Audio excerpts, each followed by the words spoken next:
Thanks for checking out my video. Make sure to subscribe if you haven't already, and share if you think it's worth sharing.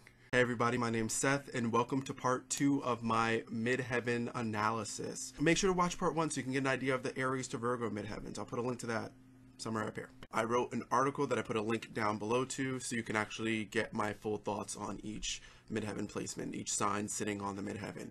But what I'm going to be doing today in this video is talking about the celebrities I chose to represent those midheavens. In that article, I go through each sign sitting on the 10th house cusp and what that midheaven means, the idea of what that midheaven does for us, what we do in reaction, and the wish fulfillment that goes on between those two things. Now, the idea of wish fulfillment in the midheaven, I feel like, come from the idea of celebrity, the idea of famous people, why we obsess over them, why we give them money, why we give them attention. I think the midheaven is a lot more about our intentions and what we want from those people. And I think when we don't get to see people in person, when we don't have to get the opportunity to have conversations with these people, all we get to work off of is the work that they give to the world and the presentation that we take away from them being out in the world. I believe we create a relationship with the idea of these people, whether they be famous celebrities or just everyday people. We create a relationship with the energy that's sitting on their midheaven.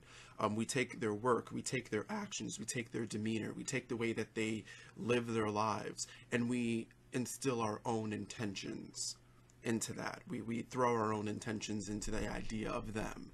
And I think that relationship has a lot to do with wish fulfillment on our end, the people who are projecting our intentions. And I explore that in the article. I explore what that looks like for each midheaven. So we're kicking this off with Libra, the Libra midheaven. With that Libra midheaven, you see the idea of cravings again, like we discussed with Taurus. But where Taurus is a lot more physical cravings, the idea of watching what they've physically done, the investments that they put into their talents. With Libra, it's more of an intellectual type of craving. We want to see them be beautiful. We don't really want to know that they struggled for it. We don't really want to know the work that's behind it. We just want to see the presentation. And we want to imagine that there's a relationship between us and that person and help define that relationship. We want to see their lifestyle. We want to see the ways in which they live and the ways in which they present their own cravings, present their own beauty. We want to see that beauty elevate to something that's inspiring in its delicateness, the idea that it's balanced and that there's a fine line between them and us, but that fine line feels like a canyon once we really try to get close to what they do, once we really try to imagine ourselves in that situation with them. We kind of can't. They exude this almost like heavenly sort of energy, like the environment that they are in is heaven compared to the environment that we are in. Now, the two celebrities that I chose for this are Lenny Kravitz and Paris Hilton. I think they both do a great service to the idea of best of both worlds sort of energy that we want. With both of them, we see the idea of them being presentable, of them being interesting, as well as them having an opinion, them being a little cheeky, being something that's a little has a little edge to it. We want them to have a little bit of edge. We want them to still be human. You don't want that Virgo-like perfection, and you don't want too much of that Taurus-like indulgence. We want them to ride that line. We want them to balance those things out. So there needs to be a little bit of edginess, but there also needs to be something that makes it as if we could not attain what they attain. We could not be a part of their environment. There's just something too far away. There's just something too much. There's too much of a difference. And with Lenny, he exudes this with the idea of his talent, his lifestyle, his persona are all glamorous. He's a glamoring sort of man. Like, he has this beautiful voice and he has this talent about him, but there's a level of privacy. There's a level of separation. There's something there that makes us feel as if he's in control of his life. He's in control of this persona, and he has strong opinions and he wears them and he presents himself in this way that is clearly a little bit different. You can tell that he is someone who has very strong thoughts about the world, yet you still feel as if he's cooler than you. There's a cool factor, like you just know he's cool, he's interesting, he's a funny guy, he's this, he's that. We don't know, but you know, because you know of his persona. We are projecting these intentions onto his persona. We're making him a whole lot more interesting than he might be. The boundaries between him and us, his private life and us, are almost supporting this idea that whatever he's doing behind closed doors, whatever he's doing that we're not hearing about in tabloids, must be pretty damn interesting. It's probably something that's important. It's probably something that's really fun, or it's moving him towards something that he believes in. He's probably this very talented, interesting, diverse man who entertains us as well as gives us something to talk about, gives us something to relate to and not relate to, all at the same time.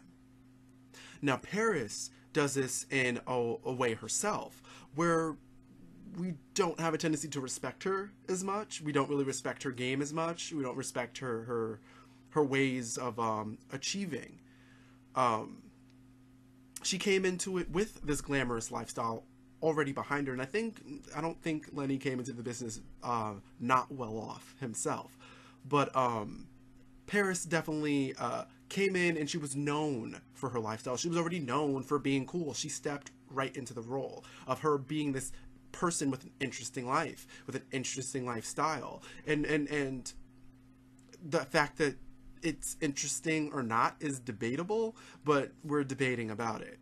And she made it very clear what her lifestyle was. Let's give you something to debate about. I'll show you who I am. I'll show you who I hang with. I'll have a reality TV show follow me around, showing just how out of place I am with you guys. Let me show you just how cool I really am, just how different I really am with you guys. And I'm going to be a little edgy because I'm soft and I'm sweet and I'm nice and I'm giving you something that's beautiful and demure, but I'm also not a part of you guys. I'm a little edgy. I may not be the smartest person in the room, but I bet you I have the most money. I might not be the most accomplished person around, but I bet you I have a lot more influence than you. She's giving you that two sides again, and I mean, I think hers is a little bit more extreme. We paid a lot more attention. Hers is less talent based and a lot more lifestyle based.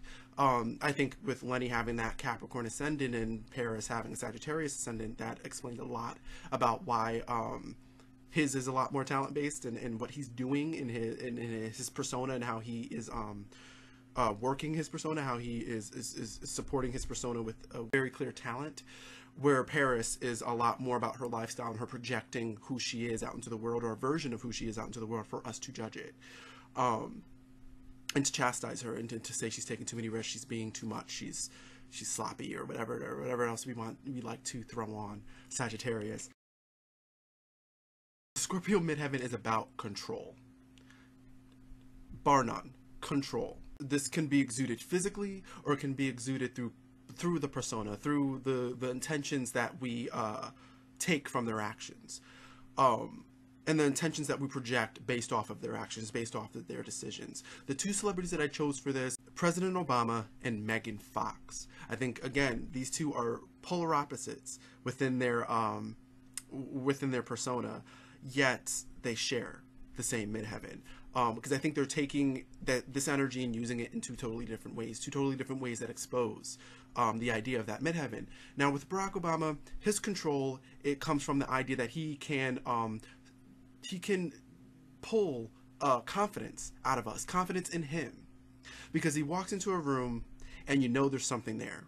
You know there's passion brewing. You know he feels strongly about something. You know there's a lot that he is holding back, but he's holding it back for a reason. And he will let us in when he wants to. And he can seem very cold and very controlled and almost scary if he wanted to. But we rejoice every time that he makes a joke. We rejoice every time that he lets us into something, no matter how contrived it is. As long as he's letting us in and he's not being scary, we love it, because we know that he's going to snap back and be this controlled thing again, this thing with so many boundaries and gates that we just know there's so much brewing underneath. And when we see him open up and we have fun and celebrate with him, and then he snaps right back, It gives us the confidence that he is in control of his emotions. He is in control of what's going on inside of him. He is in control of his environment. And you know what? I trust him enough to be in control of mine.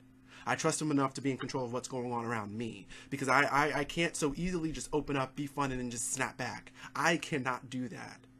But he exudes the fact that he can. Whether he can do it in his personal life or not, that's us. That's our wish fulfillment. That is how he is. That this is what he does. He opens up and then he snaps back. He's in complete control of what's going on with him internally, and then that exudes this idea that he is in control of what's going on around him, period. Now, Megan Fox does the same, but she uses a lot more sexuality. Not to say that Obama isn't sexy. There are a lot of people that really like, I mean, even Obama girl. Like, there are a lot of people that really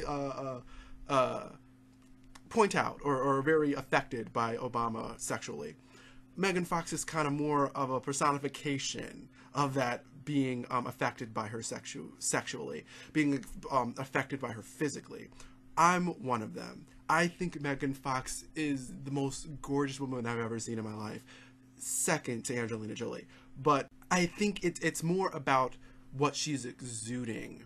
Yes, physically she is good looking, but she's exuding this idea that she is this sexual creature that is in complete control. You cannot touch me. You cannot have me. You cannot do what you want with me. I need to allow you. And if you want to be in that control, you're going to need to know that you're going to have to break me down. I'm going to fight you, and I might just win. There's something scary there. There's something there that lets you know that there is something brewing underneath. And what she does to you might not be anything you expect, and it might not be anything you really want. At the end of the day, she might just push you beyond what it is that you're willing to take. That underbrewing, that fire that feels so contained by her, it becomes smoldering. It becomes this idea of smoldering eyes, a smoldering look, a smoldering persona. That idea of that there is so much heat right underneath the surface. And that's what people are attaching to because they want to see that danger. And then she laughs a little bit. She opens up a little bit. She shows you that there's something in there inside of her. And it just makes you even more curious. It makes you even more, it just makes you attached to her even a little bit more. Just because you know that there's something there. And that wish fulfillment with her becomes a lot more about the idea of control. A lot more about the idea of releasing control to her, just so you can get even closer, just so you can get even deeper, just so you can see exactly what's smoldering underneath. And I think it becomes expressed a lot more through sexual control compared to Obama, even though I think he personifies a little bit of that as well. But and I think Megan also personifies the idea of being able to trust her, being able to trust that she can handle certain things that other people can't. Like maybe, yeah, Megan Fox is totally hot and she's a very beautiful woman, but I don't think there's a ton of people that really just think she's a bimbo. I mean, they might, but it's only because they don't know anything about her. They don't know anything besides the fact that she's hot and she's in movies. They won't take the time.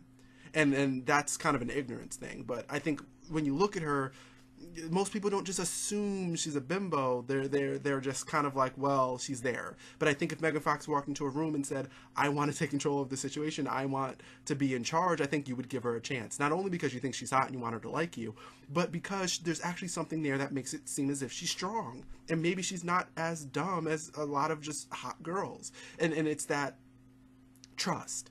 There's something that makes you want to trust her. There's something there that shows you that she's controlling a lot right now. Maybe she can control a whole lot more. Maybe she's in control right now. And in that state of being in control of what's going on in her and around her can expand and can be a part of her being in control of what's going on with me, being in control of what's going on with this business, being in control of what's going on with this situation. The idea of control. Sagittarius Midheaven is about the idea of we want you to change the world. We want you to influence culture so deeply that it is never the same after you. We want you to really just shoot an arrow into the air and hit something that we will spend the rest of our lives trying to just find it, just trying to get to the level that you just set. The idea, we want you to spearhead something that will totally change everything that's behind it. The two celebrities I chose for this were Michael Jackson and Audrey Hepburn. Now, I chose them because pop culture, as we know it in America, and I'm pretty sure reaching far out elsewhere, will never be the same after them. It will never be the same after them. You still see Audrey Hepburn being personified in music videos just recently, like 2 years ago. Like, look at some of the videos of pop culture today. I'm thinking in my head Beyonce. I forget which video it was. I don't know, one of them where she counts. But yeah, in one of those videos, she does an Audrey Hepburn kind of play, and even that, people would think like Whitney Houston, because from one of Whitney Houston's videos, she did the same exact thing, but Whitney Houston got it from Audrey. Audrey did it first. Well, maybe, I'm sure not first, but Audrey is the one that put it on the map first. She was the first one to really make it this public big thing in America, and it ends up going back to her. And that's the thing with Sagittarius Midheavens. We want to do what they do. We want you to set a trend, change the game, and we will copy it. And then no one will be able to come close to what you are. You need to set out this little circle that is you, and keep making that circle expand by the uniqueness that you keep throwing out there. And the fact that we will praise people who can be as unique and as talented as you, but we will always point out the fact that they're trying to be, or they resemble you. We will always hark everything back to you. You are the game changer. You are the trendsetter. Michael Jackson with the glove and the pants and the hat. Every little transformation that he had, we copied it. Same thing with Audrey. And we're still copying it. We're still saying, like, are you the next Audrey Hepburn? Are you the next Michael Jackson? The next them. Because they set that trend. The rest of us are just following it. And that's really the personification of a Sagittarius midheaven anyway. You go into these situations and you do what you need to do, you do what you want to do, you do what you have to do, and people will copy it. People will establish a connection with that, and we will project this wish fulfillment that you are the next big thing, and I want to be like you, because being like you means I'm cool. Being like you means I'm trendy. Being like you means I'm important too. Being like you means I can go out there and people will pay attention to me too. As long as I do what you do, as long as I look like you, talk like you, move like you, I'm cool too. You lead by example. You set trends. With a Capricorn midheaven, you find that these people tend to be best of the best in a very, very specific genre. Either that be of politics, either that be of music, movies, wherever it is that they are going to be, they're going to want to be the best. They're going to want to stand out in a very, very specific way. And they want to be the best of the best, not the best in the room because everyone else is shit. Everyone else in that room needs to be good. Everyone else in that room needs to be talented. And then I want to be more talented than you. And it's not so much, even though it could be that competitive nature that I want to be better than you, but it's more or less, I need to be the best. I'm in a room full of talented people. What makes me stand out? And then they run with it. What is it that I believe in? And then they enforce that will. They lead in a very physical way. They will have tons of people standing behind their will. And if you're not one of those people, trust and believe the pressure of their will be fallen upon your shoulders. You will need to continuously reject what it is that they believe in. You will need to continuously fight against what it is that they believe in, because you will not be able to live your life comfortably with their will in your environment, because as long as their will is reaching out there, it's going to be pressure to either fold under it, follow what I do, or fight against me and win. And it doesn't have to be in a negative sense. The two people I chose were John Lennon and Martin Luther King. They fought for very positive things, and depending on how you look at it, depending on how liberal you are, or what your own personal ideals are when it comes to society. But the way I see it, it was positive, the things that they wanted. But they had so much of an influence that when their midheaven was out there, the pressure of their will was strong. And you needed to fight against it, because immediately people fold. There's just always going to be immediate people who are like, I hear you, I believe you, I'm for you. And they immediately have an army.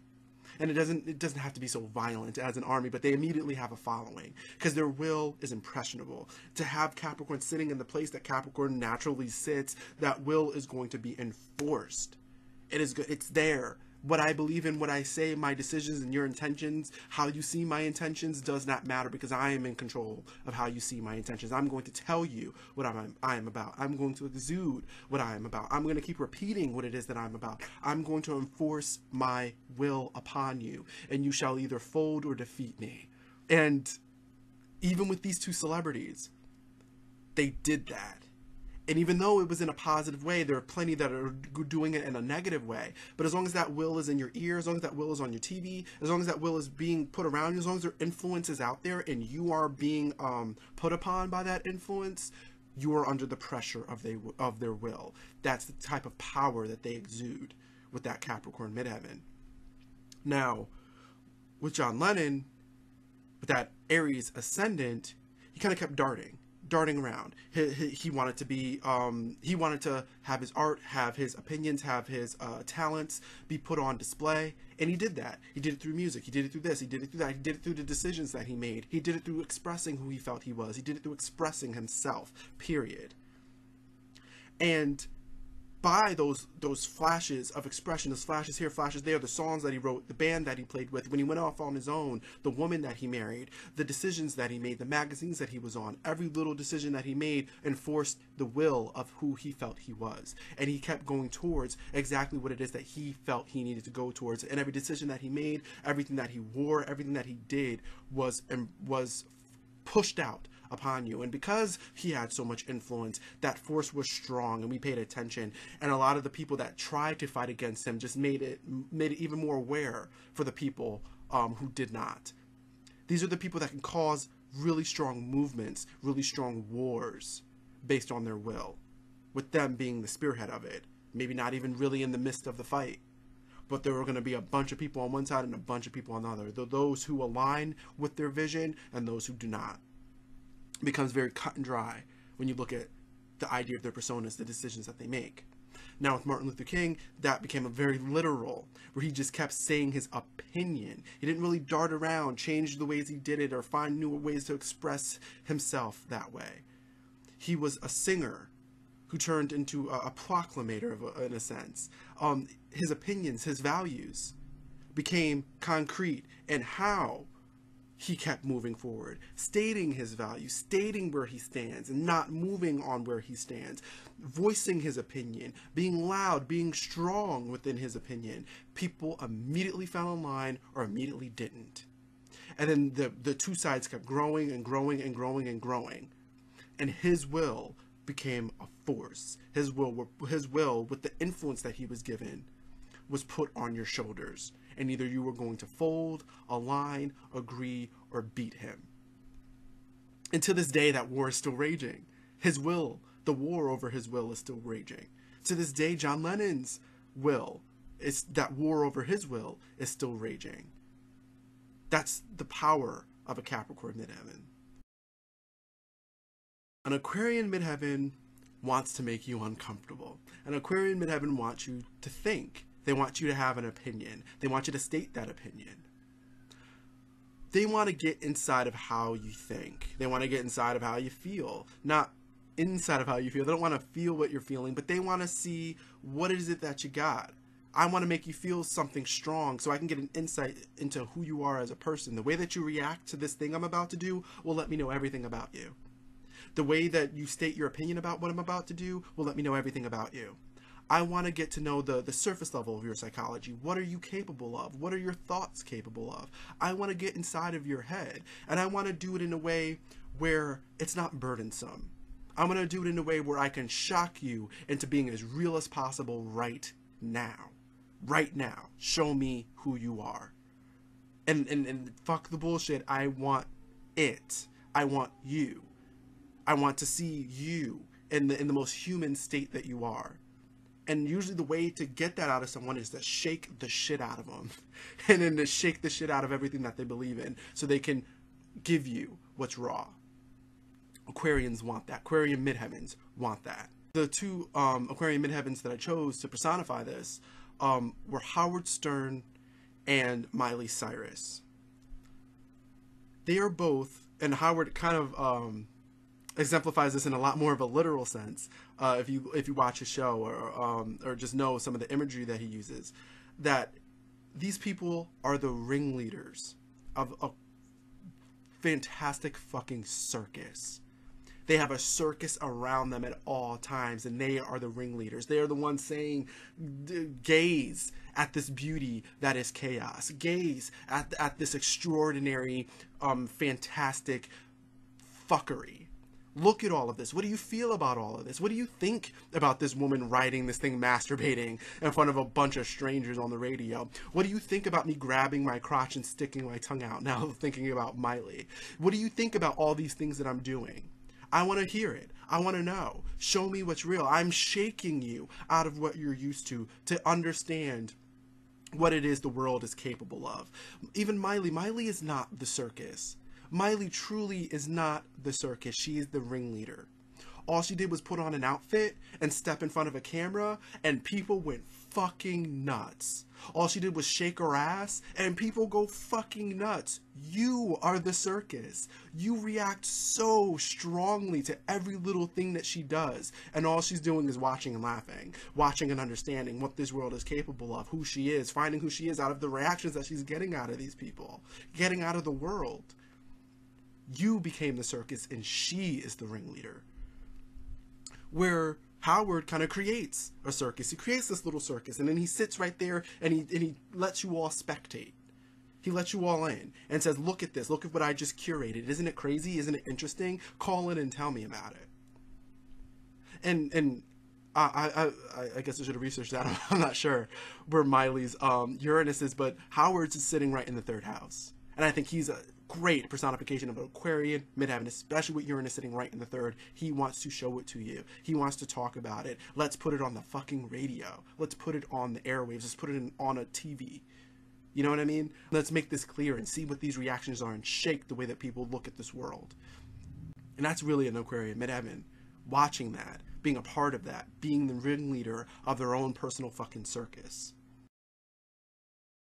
With a Pisces midheaven, we want them to change our world. We want them to influence our world. We want them to change our perspective. Change the way we see something. Change the way that we feel about something. Change the way that we decide to take in and be influenced by things. It's perspective here. We're Sagittarian energy, Gemini energy. They might be able to change the culture, change the dynamic of all these different things going on. Capricorn midheaven, they might be able to enforce a will, change the actual situations that are going on around us. With Aquarian midheaven, they might shake you and bring out the most raw of who you are. But with a Pisces midheaven, they will change your perspective. The situation around you might not have actually changed. Things might not have actually changed, but you saw them and you looked back at those things the same way that they were, and now you understand it differently. Your perspective is different. You can look at a glass of orange juice, look at this Pisces midheaven, look at what their movie about that orange juice, their interpretation of that orange juice, what they did with that orange juice. Look back at that same glass of orange juice you looked at before and think totally different things, feel totally different things about that thing. It's a perspective change. I chose Steven Spielberg, RuPaul, and Osama bin Laden. Now, I chose Spielberg because it seemed as if he tends to get it right. With his movies, with his interpretations of the world and the art that he brings out into the world, he changes the way we look at things.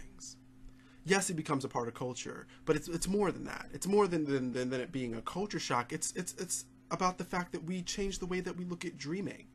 It changed the way that we think about something that's alien to us, either in the literal or a figurative sense. We changed the way we feel about love and about the way we feel about friendship and connection.